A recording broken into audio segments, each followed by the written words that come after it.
Welcome to Stoic Origin. What if I told you the most dangerous place in 2026 isn't the streets, the economy, or even the internet? It's your own unchecked mind. Right now, thoughts are running you, not the other way around. Every notification pulls you. Every memory interrupts you. Every fear whispers at night. And here's the brutal truth most people don't want to hear. If you don't train your mind, it will betray you when life gets heavy. The Stoics understood this long before algorithms, headlines, and dopamine traps. They didn't journal to feel cute or productive. They wrote to survive. Because when the world was chaotic, brutal, and uncertain, the only safe place left was a disciplined inner world, and the page became their weapon. Today, journaling is marketed like self-care candy. Soft, aesthetic, comforting. But Stoic journaling was none of that. It was confrontation. It was uncomfortable honesty. It was looking yourself in the eye and asking, why did I fail today? Marcus Aurelius wasn't writing affirmations. He was interrogating his weaknesses. Epictetus wasn't venting emotions. He was sharpening judgment. In 2026, you're surrounded by noise designed to keep you distracted, reactive, and divided. The Stoics would call this a test of attention, a test of discipline, a test of character. And journaling was their daily training ground. But here's the twist most videos won't tell you. It's not about writing more. It's about writing differently. One wrong approach turns journaling into emotional dumping. The right approach turns it into mental armor. Tonight, millions of people will scroll themselves into anxiety. A handful will open a blank page and take control. The difference isn't intelligence. It's habit. This video isn't about motivation. It's about methods the Stoics used to stay calm while empires collapsed. And we're starting with the habit that decides whether journaling changes your life or wastes your time. Because before the Stoics asked big philosophical questions, they started with one brutal nightly ritual. A ritual so simple it feels harmless, yet so powerful it rewires how you see yourself. Most people avoid it because it exposes excuses. But once you adopt it, something strange happens. Your reactions slow down. Your emotions lose their grip. Your confidence stops depending on outside approval. This first habit is not about positivity. It's about clarity. And clarity, according to the Stoics, is freedom. But be warned, once you start this practice, you can't unsee your patterns. You'll notice how often you lie to yourself, how often you choose comfort over virtue. And that realization changes everything. So before we move forward, understand this. Stoic journaling is not for escaping life. It's for facing it without flinching. In the next part, I'll show you the exact nightly question Marcus Aurelius used to keep his mind sharp even under unbearable pressure. It looks simple on paper, but answering it honestly is where most people break. Every night, before Rome slept, Marcus Aurelius put himself on trial. No audience, no mercy, no excuses. This was not reflection for comfort. This was judgment for correction. The Stoics believed the day was a battlefield, and journaling was where you reviewed the damage. In 2026, most people end their day exhausted, overstimulated, and numb. They collapse into bed carrying emotional debt, unfinished thoughts, unexamined reactions, silent regrets. The Stoics refused to sleep like that. Instead, they practiced what we now call the evening examination. A nightly interrogation of the self. Simple in structure, ruthless in honesty. Marcus asked himself 3 questions, not to feel better, but to get better. First, what did I do wrong today? Not what went wrong, what I did wrong. This question hurts because it removes the villain costume from the world and hands it to you. It forces responsibility, and responsibility is the foundation of Stoic freedom. When you write this, don't soften the language. Don't justify. Don't explain. Just state the fact. I lost my temper. I avoided hard work. I spoke to impress instead of to tell the truth. Short sentences. Clean honesty. Second question, what did I do right? This isn't ego. It's calibration. The Stoics knew that a man who never acknowledges progress eventually quits. So you document your wins, even small ones. I stayed calm. I told the truth. I resisted impulse. These lines build quiet confidence, the kind not dependent on likes or praise. Third question, what will I do differently tomorrow? This is where philosophy becomes strategy. No vague promises, no motivational fluff, just one adjustment, one correction, one behavior to test. I will pause before responding. I will wake earlier. I will stop seeking validation. That's it. 3 questions. 10 minutes. But here's what most people miss. This habit works only if you treat the page like a mirror, not a therapist. You are not there to vent. You are there to see clearly. The Stoics warned against emotional indulgence. Writing anger without judgment strengthens anger. Writing fear without reason deepens fear. So every entry must return to one Stoic principle. Control. Virtue. Judgment. Ask yourself, was this within my control? If not, why did I waste energy on it? Ask, did I act according to virtue? If not, what weakness took the wheel? This reframes your entire day. Mistakes stop feeling like failures. They become data. And something strange happens after a few weeks. Your mind starts correcting itself before you act, because it knows accountability is coming at night. You pause longer. You react less. You choose better. This is why Stoic journaling creates discipline without force. The page becomes your silent mentor. But there's a danger here. If you turn this habit into self-attack, you break its power. The Stoics were firm, not cruel. They sought improvement, not punishment. So write like a strict teacher who believes in you. Clear, direct, unemotional. Because the goal is not guilt. The goal is mastery. And once you master the evening, the morning changes too. Your days stop feeling accidental. They start feeling intentional. But the Stoics didn't stop at night. They knew preparation mattered as much as reflection. There was a morning practice they used to armor the mind before chaos arrived. A habit designed to neutralize stress before it touched the nervous system. Most people never learn it because it sounds negative, yet it creates unshakable calm. And once you understand it, you'll see why nothing surprises a true Stoic. Before the world wakes up, chaos has already made plans. Traffic, deadlines, rude comments, bad news, broken expectations. The Stoics refused to walk into the day blind. They trained their minds before sunrise, not with optimism, but with realism.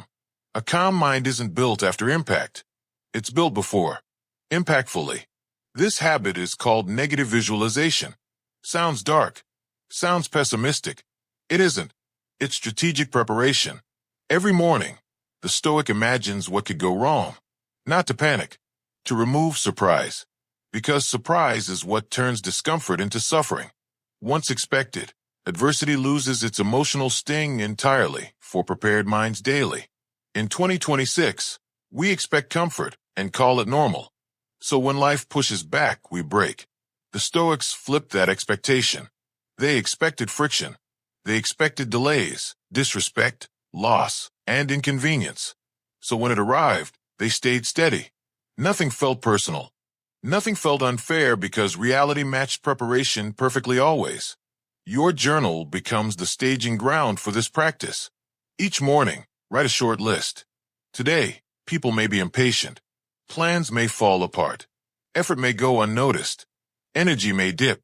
Then add one line. None of this can touch my character unless I surrender it voluntarily through poor judgment. This isn't manifesting disaster. It's diffusing it. When something breaks, you don't spiral. You know it. You saw this coming. Your nervous system stays cool. Your response stays deliberate. That's Stoic power. Calm isn't weakness. It's control under pressure earned through repeated mental rehearsal every morning before chaos hits hard unexpectedly. But there's a rule. You never visualize your own moral failure. The Stoics assumed virtue was non-negotiable. You may lose comfort, status, or money. You never lose integrity. This distinction keeps the practice empowering, not depressing. You prepare for loss, not corruption, because character remains fully within your control always. After weeks of this, stress loses its edge. You stop reacting like a victim. You move like a professional. Calm, ready, slightly amused by chaos. While others complain, you execute. This habit doesn't make life easier. It makes you harder to disturb because expectation absorbs shock before emotions ignite internally. Yet most people sabotage this habit by rushing. They skim the exercise and move on. The Stoics lingered. They felt each scenario briefly, then released it. No rumination, no drama, just acknowledgement. This teaches emotional agility, not fear. Fear needs surprise to survive, and constant avoidance feeds anxiety cycles endlessly. Pair this with your evening review, and momentum builds. Morning prepares. Night corrects. Together, they shape behavior. You stop drifting. Days feel intentional. Decisions feel cleaner. You're less reactive, more grounded. Stoicism stops being theory. It becomes operational psychology used daily to navigate modern pressure without panic or emotional burnout. But preparation alone isn't enough. The Stoics also tracked how time was spent, because wasted time is wasted life. Seneca warned that people guard money fiercely, but leak hours casually. Your journal becomes a ledger. Every page asks one uncomfortable question about priorities that reveals hidden habits and silent self-betrayals. This leads to the next Stoic habit, time auditing through writing. It exposes distraction disguised as necessity, busyness mistaken for progress. Once you see it, denial ends. But most avoid this habit because it threatens comfort. It demands change, and change scares comfortable minds who prefer illusions over disciplined truth. Before we go there, understand this. Morning visualization builds resilience. Evening examination builds discipline. Together they stabilize the soul. Without them, journaling becomes emotional noise. With them, it becomes strategy. The Stoics weren't writing feelings. They were designing behavior deliberately to withstand uncertainty, pressure, and relentless external change everywhere today. In the next part, you'll learn how Stoics use journaling to reclaim time itself, not productivity hacks, brutal awareness, the habit that reveals where your life is leaking energy. Once you see the pattern, you can't ignore it. This realization shifts how you spend tomorrow and confronts uncomfortable trade-offs directly. This is where most people quit, because seeing time honestly means changing habits, saying no, cutting noise, choosing discipline over comfort. The Stoics accepted this cost. Freedom required sacrifice, but the reward was control of attention, the rarest currency in 2026 for a focused, calm, and self-directed life worth pursuing. So take this seriously. Tomorrow morning, open the page. Expect friction. Expect nonsense. Expect tests. Then walk into the day composed. In the next part, we expose the habit that forces brutal honesty about time.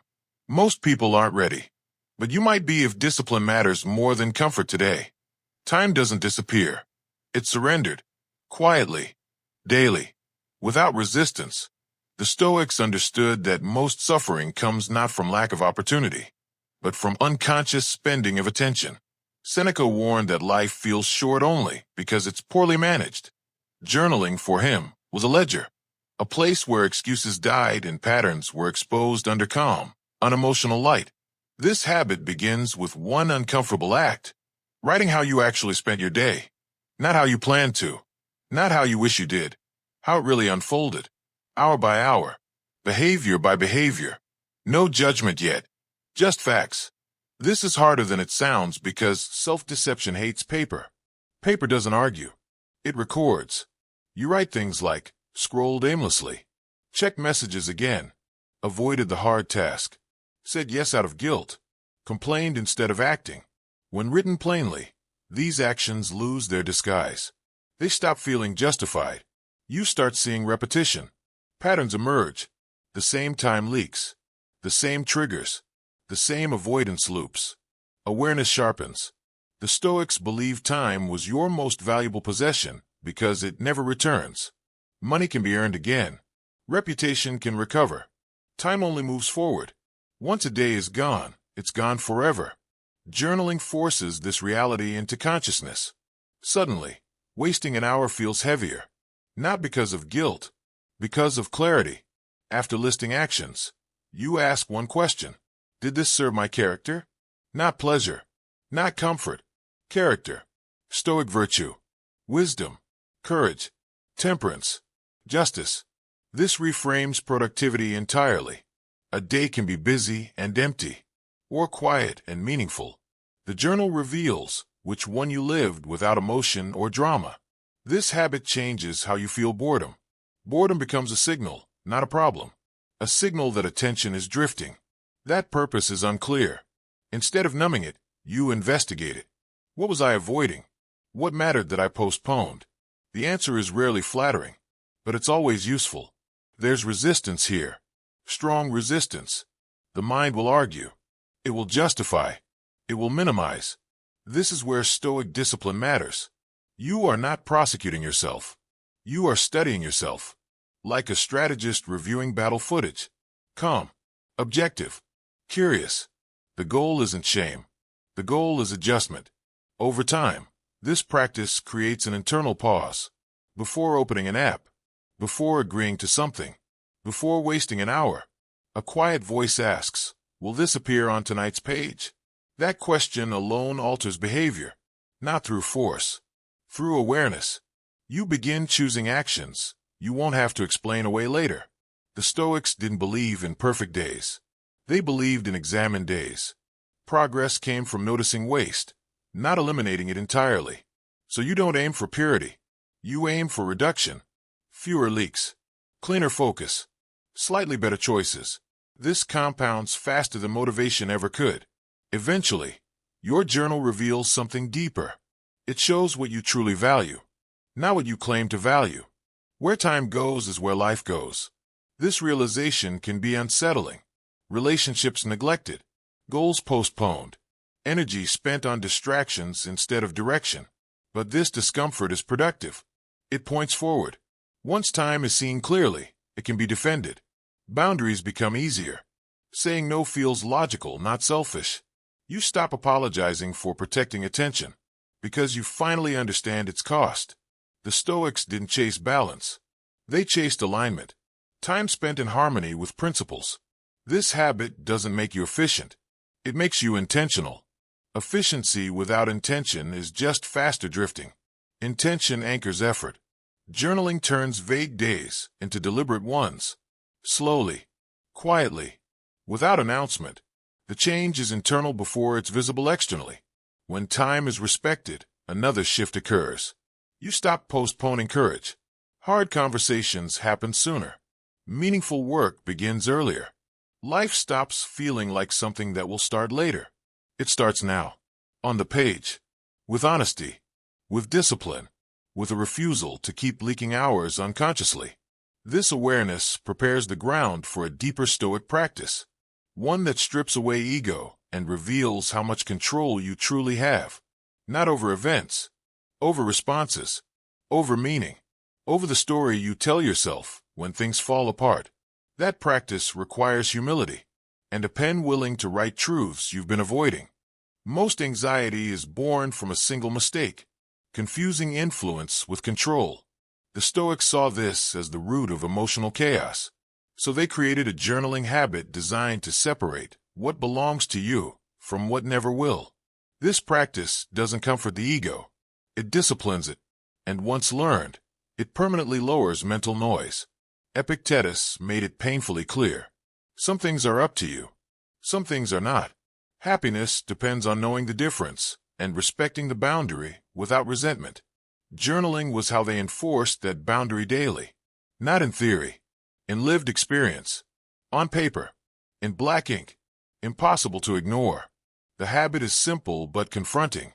At the end of a difficult event, you draw a line down the page. On the left, you write what was within your control. On the right, what was not. No storytelling. No emotional language. Just facts. Choices. Actions. Judgments. Outcomes. Most people resist this because it removes their favorite coping mechanism. Blame. Once written clearly, blame collapses. You see where you surrendered control willingly. Tone. Words. Preparation. Effort. Response. These belong to you. Traffic. Opinions. Results. Other people's moods. These never did. This exercise exposes how often we suffer twice. Once from the event, Again, from resisting reality. The Stoics refused the second injury. Journaling trained acceptance, without passivity. You don't shrug. You adapt. You redirect energy toward what still belongs to you. When something goes wrong, write it immediately. Not to vent, to sort. Ask one question repeatedly. Was this within my control? If yes, why didn't I exercise it better? If no, why am I demanding the universe obey me? This question stings. That's why it works. Over time, this habit rewires emotional reflexes. Anger shortens. Anxiety weakens. Frustration fades faster. Not because life improves, because resistance decreases. You stop arguing with reality. You meet it, calmly, directly, without theatrics. This is where Stoic journaling differs from modern self-help. It doesn't promise happiness. It promises clarity, and clarity produces steadiness. You stop needing things to go your way to feel okay. You start needing only one thing: to act well with what you're given. There's a subtle confidence that emerges here. Not arrogance. Grounded certainty. You know exactly what you're responsible for, and exactly what you're not. This makes decision-making cleaner, faster, less emotional. You stop replaying situations endlessly because there's nothing left to argue internally. This habit also humbles the ego. You see how often you try to control outcomes instead of conduct. How much energy was wasted on wishes. The page doesn't judge. It reveals. And revelation leads to restraint. Restraint leads to peace. Eventually, you begin applying this before events unfold. Meetings, conversations, risks. You define your role clearly. I will prepare. I will speak honestly. I will act with courage. The rest is external. This mindset removes fear of failure, because success is no longer defined by results. The Stoics called this inner citadel, a place untouched by chaos. Journaling was how they reinforced its walls, brick by brick, day by day, through repetition, through honesty, through refusing to confuse desire with authority. This practice also exposes entitlement, the belief that life owes you smooth outcomes. When written down, entitlement looks childish, so it dissolves. In its place grows gratitude, not forced positivity, real appreciation for what is still yours. Choice, character, response. When you stop fighting what you cannot command, energy returns, focus sharpens, sleep improves. You move through setbacks without dragging them into tomorrow. This is not emotional numbness. It's emotional economy. Spending feeling where it matters, saving it where it doesn't. By now, your journal has become something different. Not a diary, a training manual, a record of discipline, a mirror that reflects truth without distortion. And with that foundation, one final Stoic habit remains. The most uncomfortable, the most liberating, the one that dissolves fear at its core. Fear survives on avoidance. The Stoics knew this. So instead of running from fear, they invited it onto the page. Calmly, deliberately, without panic. This habit is called premeditatio malorum, but stripped to its core, it is fear rehearsal through writing. Not imagination spiraling. Controlled exposure. Voluntary confrontation. Most people avoid thinking about loss. Loss of health. Loss of status. Loss of relationships. Loss of life. They call it negativity. The Stoics called it realism. Because what you refuse to face mentally controls you emotionally. Journaling was their way of meeting fear on their own terms, not when it ambushed them. The exercise is structured. You choose one fear. Just one. You write it clearly. Not vaguely. Not poetically. Direct. I may lose this job. This relationship may end. I may fail publicly. Then you pause. You let the discomfort surface without rushing away. This pause is critical. It trains tolerance. Next, you write what remains if that fear becomes real. Your breath. Your ability to think. Your capacity to act with dignity. Your values. Your skills. The Stoics believed that as long as character remains, nothing essential is lost. Writing this anchors identity in what cannot be taken. Then comes the most powerful step.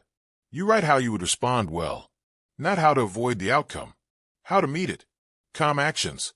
honest behavior, self-respect intact. This shifts fear from paralysis to planning. The mind relaxes because it sees a path forward. This practice doesn't make you fearless. It makes fear smaller, contained, defined. Fear thrives when it's vague. When written clearly, it shrinks. You see its limits.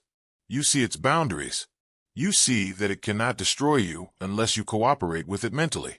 The Stoics did this often, especially those in power, especially those facing uncertainty. They didn't assume safety. They assumed impermanence. This didn't make them anxious. It made them prepared. Preparation is calming. Avoidance is exhausting. Over time, this habit rewires how you approach risk. You stop needing guarantees. You stop waiting for perfect conditions. You act despite uncertainty because you've already faced the worst-case scenario on the page and survived it mentally. This also dissolves attachment, not love. Attachment, the demand that things must stay the same for you to be okay. Journaling reveals how much suffering comes from clinging. Once seen, loosening happens naturally. You enjoy without grasping. You commit without desperation. There's restraint required here. You don't rehearse catastrophe endlessly. The Stoics warned against obsession. One fear at a time. Brief. Controlled. Then release. The goal is familiarity, not fixation. You face the wave, then step back. As this becomes routine, courage emerges quietly. Not bravado. Calm courage. The kind that doesn't announce itself. You speak more honestly. You take cleaner risks. You stop shrinking. Fear loses its leverage because it's no longer hidden. This habit also changes how you view death. Not morbidly. Clearly. Mortality sharpens priorities. When written, it strips away trivial concerns. Arguments feel smaller. Delays feel heavier. You become more deliberate with words, time, and attention. The Stoics weren't obsessed with dying. They were committed to living well before it arrived. Journaling kept that awareness active. Not to depress. To clarify. When you remember finitude, procrastination loses its charm. Eventually, fear stops being an enemy. It becomes a signal, a message that something meaningful is at stake. Instead of retreating, you investigate. What value is this fear protecting? What action does it demand? Writing provides answers without emotional flooding. By now, your journal holds reflection, preparation, time awareness, control, and courage. Each habit reinforcing the others. The mind becomes quieter, not empty, ordered, focused, resilient. One final Stoic journaling habit remains, the simplest to describe, the hardest to practice consistently. It determines whether all the others endure or fade. Without it, discipline decays. With it, Stoicism becomes a lifelong practice instead of a phase. Consistency is the final test. Not motivation, not insight. The Stoics believed discipline mattered more than intensity. A habit done calmly every day reshapes the soul faster than bursts of passion. This final journaling practice is about continuity, returning to the page, whether you feel inspired or empty, especially when you feel empty, because identity is built in repetition, not emotion. This habit is called the vow of return. No matter how chaotic the day becomes, you return to the journal, even for one sentence, even for one line. The Stoics knew that missing reflection breaks momentum. One skipped day becomes two. Two becomes abandonment. The page keeps the chain unbroken. The rule is simple. Never miss twice. You may fail today. You may drift. You may lose discipline briefly. But tomorrow you return. No guilt. No drama. Just return. This removes the all-or-nothing mindset that destroys growth. Progress is measured by recovery speed, not perfection. Writing daily trains reliability. You learn to trust yourself again. Trust is calm. When you know you will show up, anxiety drops. The mind relaxes because it senses stability. The Stoics valued this internal order. A person who keeps promises to themselves becomes unshakable under pressure. This habit also strips away dependence on mood. You write when tired, when bored, when irritated. This teaches mastery over impulse. You stop waiting to feel like it. You act because it's who you are. Journaling stops being something you do. It becomes something you are. Over months, the journal becomes a map. You see cycles, patterns, growth, setbacks. You realize change is rarely dramatic. It's gradual, quiet, accumulated. This prevents discouragement. You stop expecting overnight transformation. You respect the process. The Stoics didn't chase breakthroughs. They chased alignment. Daily actions matching principles. Writing anchored that alignment. Without it, philosophy stayed abstract. With it, philosophy became behavior. The page translated ideas into decisions. Eventually, you notice something profound. External chaos affects you less. Criticism stings briefly. Failure instructs instead of humiliates. Praise feels lighter. You're not numb. You're centered. Your reactions shorten. Your awareness deepens. Calm replaces constant inner noise. This is the reward of Stoic journaling. Not happiness. Stability. A grounded sense of self that doesn't fracture under stress. You don't need perfect conditions. You need principles and a place to return to daily. The page is that place. In 2026, attention is under attack. Outrage is profitable. Distraction is engineered. The Stoics would see this clearly. They would still choose the same tool. A pen. A page. Honesty. Discipline. Quiet repetition. The simplest practices endure because they work. If you follow these habits, journaling is no longer self-expression. It's self-command.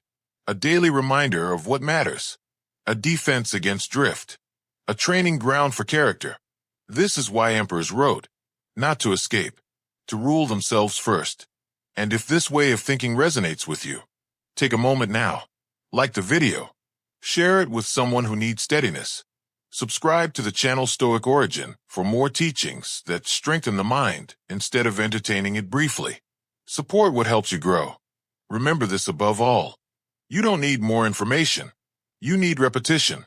Return to the page tonight, tomorrow morning, the next day. Let discipline compound quietly. That is the Stoic path. Simple, demanding, transformative.